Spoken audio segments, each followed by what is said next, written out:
Kini kita ke perkembangan kasus pemerkosaan remaja 15 tahun oleh 11 pria di Sulawesi Tengah. Setelah menjalani serangkaian perawatan medis di rumah sakit, kini kondisi korban disebut mulai stabil.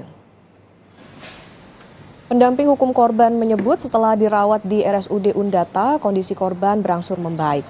Keluarga berharap korban tidak perlu menjalani operasi pengangkatan rahim. Meski demikian, pendamping hukum korban menyebut pemulihan pasca trauma masih terus diberikan. Kepada pendamping hukum dan orang tua, korban berharap keadilan dan hukuman yang setimpal bagi seluruh pelaku.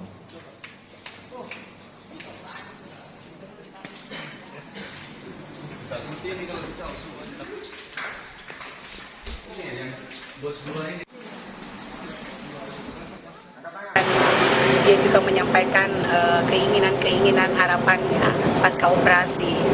Ya, pokoknya hari ini sangat luar biasa menurut saya perkembangan dari sisi kesehatan korban. Dia menginginkan semua pelaku menerima ganjaran sesuai perbuatan yang mereka lakukan kepadanya. Kemudian dari orang tua korban menginginkan bahwa proses hukum ditegakkan seadil-adilnya.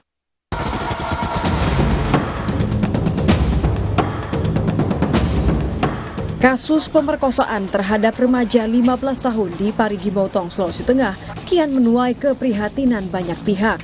Pasalnya, 11 pelaku merupakan pria dewasa yang terdiri dari oknum guru, polisi, hingga kepala desa.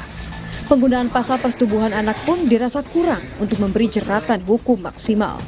Wakil Ketua LPSK Susila Ningtyas menyebut ada indikasi kekerasan seksual yang terjadi karena adanya relasi kuasa antara para pelaku dan korban pada kasus ini.